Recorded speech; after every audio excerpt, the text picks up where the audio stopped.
This video dives into debuff mechanics. It can help new and experienced players. It looks at the mechanics of how buffs work. The effects of buffs is a topic for other videos.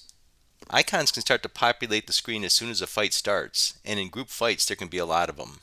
This video focuses on the basics of debuffs as well as more detailed mechanics like the exact timing of blinks before a buff drops. Learning how to read buffs helps a player get full utility out of their kit.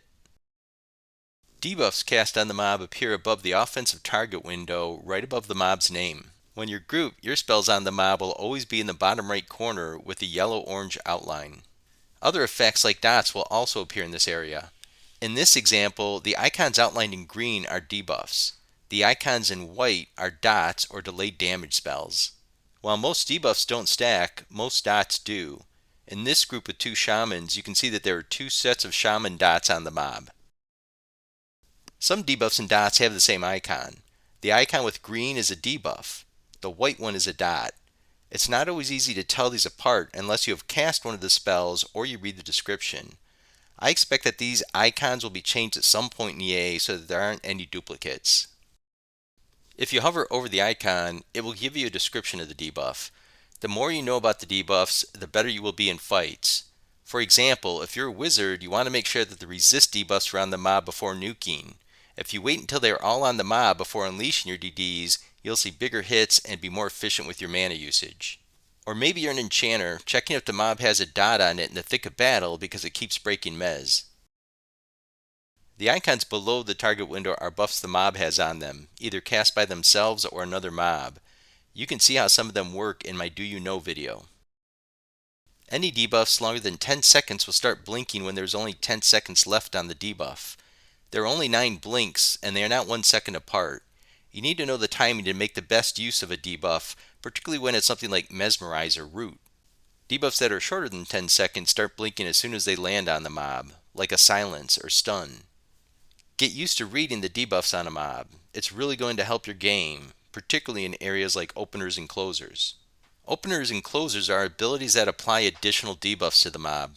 You can use an opener like Expose. It doesn't do anything to the mob, but it allows the closer to land.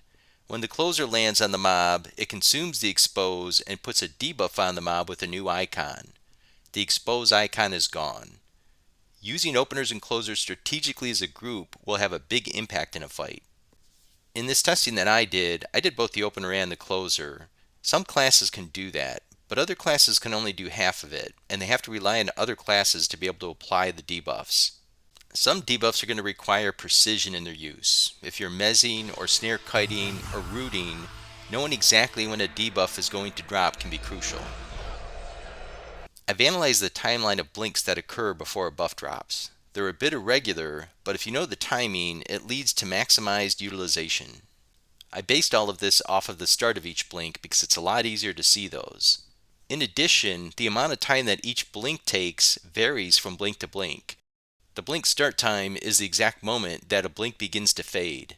The first blink is occurring at 10 seconds, the second one at 8.5, the third one at 6.5, and so on. You'll see that there are 9 blinks and that they have an irregular pattern to when they occur. So with this timeline and Mesmerize with the 2-second cast time, I'll start the spell right when the 7th blink is starting. Then the spell's landing right as Mesmerize is wearing off. Exactly when you're going to want to cast a spell, of course, depends on the spell's cast time, but you also want to take into account a little bit of the reaction time. Besides these things, you also have to take into account resist. You might want to pad a little bit of time in case your first spell gets resisted. Know your debuffs and improve your gameplay. I'm Xtoller. Have fun in Terminus.